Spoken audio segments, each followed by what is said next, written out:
श्रीमद् भागवत महात्म्य। सूत जी कहते हैं, सौनक जी, पिता के वन चले जाने पर एक दिन धुंधकारी ने अपनी माता को बहुत पीटा और कहा, बता धन कहाँ रखा है, नहीं तो अभी तेरी जलती लकड़ी से खबर लूँगा। उसकी इस धमकी से डर कर और पुत्र के उपद्रवों से दुखी होकर वह रात्रि के समय कुएं में जा गिरी और इसी से उसकी मृत्यु हो गई। योगनिष्ठ गोकर्ण जी तीर्थयात्रा के लिए निकल गए। उन्हें इन घटनाओं से कोई सुख या दुख नहीं होता था, क्योंकि उनका न कोई मित्र था न शत्रु। धुंधकारी वेश्याओं के घर में रहने लगा। उनके लिए भोग सामग्री जुटाने की चिंता ने उसकी बुद्धि भ्रष्ट नष्ट कर दी। वह नाना प्रकार के अत्यंत क्रूर कर्म करने लगा। एक दिन उन कुलटाओं ने उससे बहुत से गहने मांगे। वह तो काम से अंधा हो रहा था। मौत की उसे कभी याद नहीं आती। बस उन्हें जुटाने के लिए वह घर से निकल पड़ा। वह जहाँ तहाँ से बहुत सा धन चुरा कर घर लौट आया तथा उन्हें कुछ सुंदर वस्त्र आभूषण लाकर दिए। चोरी का बहुत माल देखकर रात्रि के समय स्त्रियों ने विचार किया, यह नित्य ही चोरी करता है, इसीलिए इसे किसी दिन अवश्य राजा पकड़ लेगा। राजा यह सारा धन छीनकर इसे निश्चय ही प्राण दंड देगा। जब एक दिन इसे मरना ही है, तब हम ही धन की रक्षा के लिए गुप्त रूप से इसको क्यों न मार डालें। इसे मारकर हम इसका माल पता लेकर यहाँ से चली जाएंगी। ऐसा निश्चय कर उन्होंने सोए हुए धुंधकारी को रस्सियों से कस दिया और उसके गले में फांसी लगाकर उसे मारने का प्रयत्न किया। जिससे वह जल्दी ना मरा तो उन्हें बड़ी चिंता हुई। तब उन्होंने उसके मुख पर बहुत से दहकते अंगारे डाले। इससे वह अग्नि की लपटों से बहुत छटपटा कर मर गया। उन्होंने उसके शरीर को एक गड्ढे में डालकर गाड़ दिया। सच है, स्त्रियां प्रायः बड़ी दुस्साहसी होती हैं। उनके इस कृत्य का किसी को पता भी न चला। लोगों के पूछने पर कह देती थी, हमारे प्रीतम पैसे के लोभ से अब की बार कहीं दूर चले गए हैं, इसी वर्ष के अंदर लौट आएंगे। बुद्धिमान पुरुष को दुष्टा स्त्रियों का कभी विश्वास नहीं करना चाहिए। जो मूर्ख उनका विश्वास करता है उसे दुखी होना पड़ता है। इनकी वाणी तो अमृत के समान कामियों के हृदय में रस का संचार करती है, किंतु हृदय रेकी धार के समान तीक्ष्ण होता है। भला इन स्त्रियों का कौन प्यारा है। वे कुलटाएं धुंधकारी की सारी संपत्ति समेटकर वहां से चंपत हो गईं। उनके ऐसे न जाने कितने पति थे और धुंधकारी अपने कुकर्मों के कारण एक भयंकर प्रेत हुआ। वह बवंडर के रूप में सर्वदा दसों दिशाओं में भटकता रहता था और शीत धाम से संतप्त और भूख प्यास से व्याकुल होने के कारण हादैव हादैव चिल्लाता रहता था, परंतु उसे कहीं भी कोई आश्रय नहीं मिला। कुछ काल बीतने पर गोकर्ण भी लोगों के मुंह से धुंधकारी को मृत्यु का समाचार सुना। तब उसे अनाथ समझकर उन्होंने उसका गया जी में श्राद्ध किया और भी जहाँ जहाँ वे जाते थे उनका श्राद्ध अवश्य करते थे। इस प्रकार घूमते घूमते गोकर्ण जी अपने नगर में आए और रात्रि के समय दूसरों की दृष्टि से बचकर सीधे अपने घर के आंगन में सोने के लिए पहुँचे। वहाँ अपने भाई को सोया देखकर आधी रात के समय धुंधकारी ने अपना बड़ा विकट रूप दिखाया। कभी भेड़ा, कभी हाथी, कभी भैंसा, कभी इंद्र और कभी अग्नि का रूप धारण करता। अंत में वह मनुष्य के आकार में प्रकट हुआ। ये विपरीत अवस्थाएं देखकर गोकर्ण ने निश्चय किया, यह कोई दुर्गति को प्राप्त हुआ जीव है। तब उन्होंने उससे धैर्यपूर्वक पूछा। गोकर्ण ने कहा कि तुम कौन हो, रात्रि के समय ऐसे भयानक रूप क्यों दिखा रहे हो, तेरी यह दशा कैसे हुई, हमें बता तो सही। तू प्रेत है, पिशाच है अथवा कोई राक्षस है। सूत जी कहते हैं कि गोकर्ण के इस प्रकार पूछने पर वह जोर जोर से रोने लगा। उसमें बोलने को शक्ति नहीं थी, इसलिए केवल संकेत मात्र किया। तब गोकर्ण ने अंजलि में जल लेकर उसे अभिमंत्रित करके उस पर छिड़का। इससे उसके पापों का कुछ शमन हुआ और वह इस प्रकार कहने लगा। प्रेत बोला, मैं तुम्हारा भाई हूँ, मेरा नाम धुंधकारी है। मैंने अपने दोष से अपना ब्रह्म तत्व को नष्ट कर दिया है और मेरे कुकर्मों की गिनती नहीं की जा सकती। मैं तो महान अज्ञान में चक्कर काट रहा था। इसी से मैंने लोगों की बड़ी हिंसा की। अंत में उल्टा स्त्रियों ने मुझे तरपा तरपा कर मार डाला। इसी से अब प्रेत योनि में पड़कर यह दुर्दशा भोग रहा हूँ। अब दैववश कर्म का उदय होने से मैं केवल वायु भक्षण करके ही जी रहा हूँ। भाई तुम दया के समुद्र हो, अब किसी प्रकार जल्दी ही मुझे इस योनि से छुड़ाओ।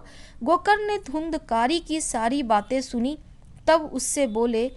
गोकर्ण ने कहा, भाई मुझे इस बात का बड़ा आश्चर्य है।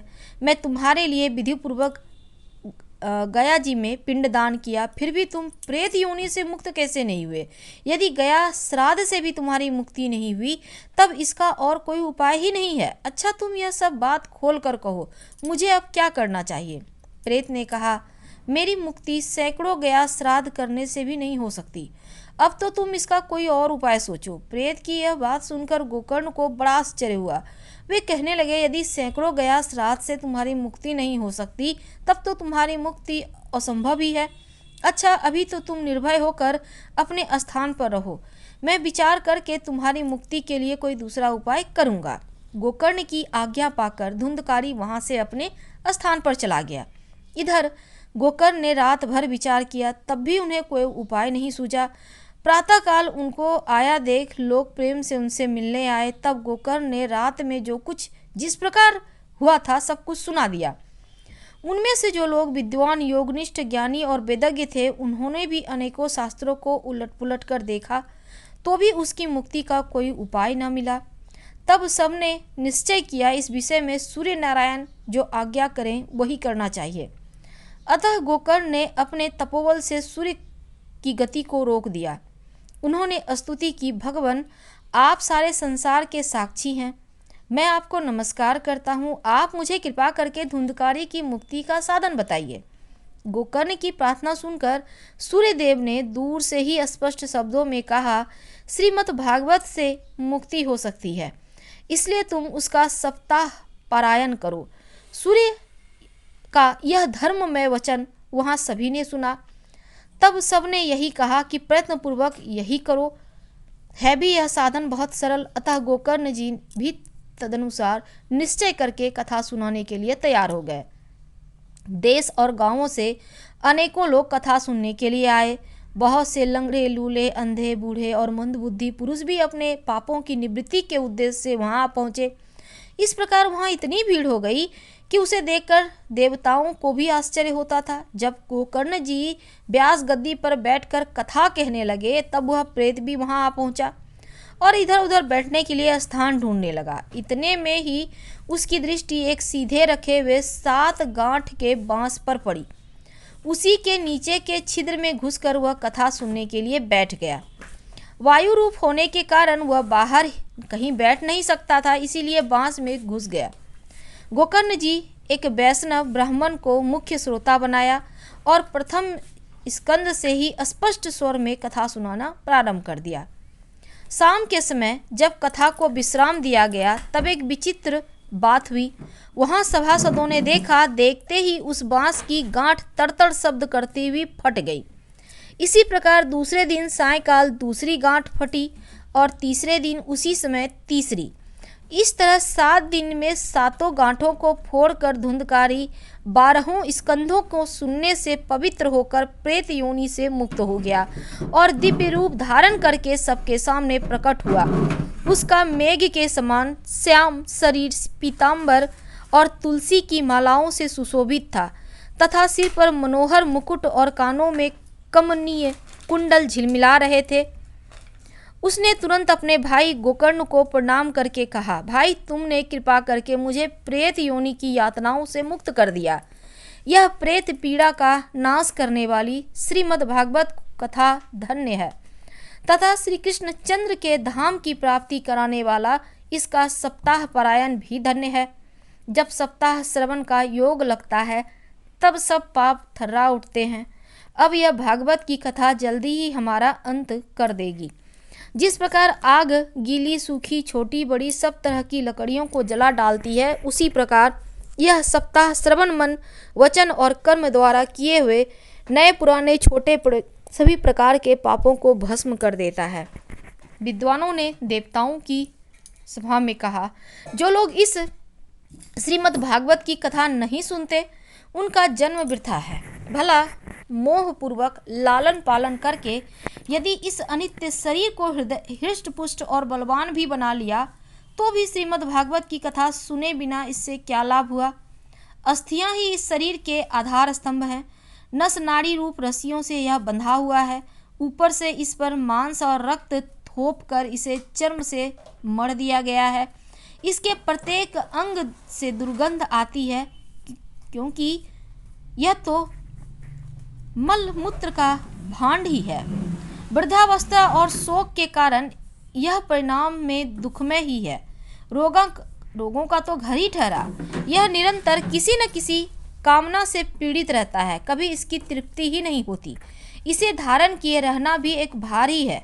इसके रोम रोम में दोष भरे हुए हैं और नष्ट होने में इसे एक क्षण भी नहीं लगता। अंत में यदि इसे गाड़ दिया जाता है तो इसके कीड़े बन जाते, कोई पशु खा जाता है तो यह विष्ठा हो जाता, और अग्नि में जला दिया जाता तो भस्म की ढेरी हो जाती। ये तीनों ही इसकी गतियाँ बताई गई हैं। ऐसे अस्थिर शरीर से मनुष्य अविनाशी फल देने वाला काम क्यों नहीं बना लेता। जो अन्न प्रातः काल पकाया जाता है वह शाम तक बिगड़ जाता है, फिर उसी के रस से पुष्ट हुए शरीर को नित्यता कैसी। इस लोक में सप्ताह श्रवण करने से भगवान की शीघ्र ही प्राप्ति हो सकती है। अतः सब प्रकार के दोषों की निवृत्ति के लिए एकमात्र यही साधन है। जो लोग भागवत कथा से वंचित हैं वे तो जल में बुदबुदे और जीवों में मच्छरों के समान केवल मरने के लिए ही पैदा होते हैं। भला जिसके प्रभाव से जड़ और सूखे हुए बांस की गांठें फट जाती है, उस भागवत कथा का श्रवण करने से चित्त की गांठों का खुल जाना कौन बड़ी बात है। सप्ताह श्रवण करने से मनुष्य के हृदय की गांठ खुल जाती है, उसके समस्त संशय छिन्न भिन्न हो जाते हैं और सारे कर्म छीन हो जाते हैं। यह भागवत कथा रूप तीर्थ संसार के कीचड़ को धोने में बड़ा ही पटु है। विद्वानों का कथन है कि जब यह हृदय में स्थित हो जाता है तब मनुष्य की मुक्ति निश्चित ही समझनी चाहिए। जिस समय धुंधकारी ये सब बातें कह रहा था उसके लिए बैकुंठवासी पार्षदों के सहित एक विमान उतरा। उससे सब ओर मंडलाकार प्रकाश फैल रहा था। सब लोगों के सामने ही धुंधकारी उस विमान पर चढ़ गया। तब उस विमान पर आए हुए पार्षदों को देखकर उनसे गोकर्ण ने यह बात कही। गोकर्ण ने पूछा, भगवान के प्रिय पार्षदों, यहाँ हमारे अनेकों शुद्ध हृदय श्रोतागण हैं, उन सब के लिए आप लोग एक साथ बहुत से विमान क्यों नहीं लाए। हम देखते हैं कि यहाँ सभी ने समान रूप से कथा सुनी, फिर फल में इसका भेद क्यों हुआ यह बताइए। भगवान के सेवकों ने कहा, हे मानद, इस फल भेद का कारण इसके श्रवण का भेद ही है। यह ठीक है कि श्रवण तो सबने समान रूप से किया है, किंतु इसके जैसा मनन नहीं किया। इसी से एक साथ भजन करने पर भी उसके फल में भेद रहा। इस प्रेत ने 7 दिनों तक निराहार रहकर श्रवण किया था तथा सुने हुए विषय का स्थिर चित्त से खूब मनन निधि ध्यान भी करता रहता।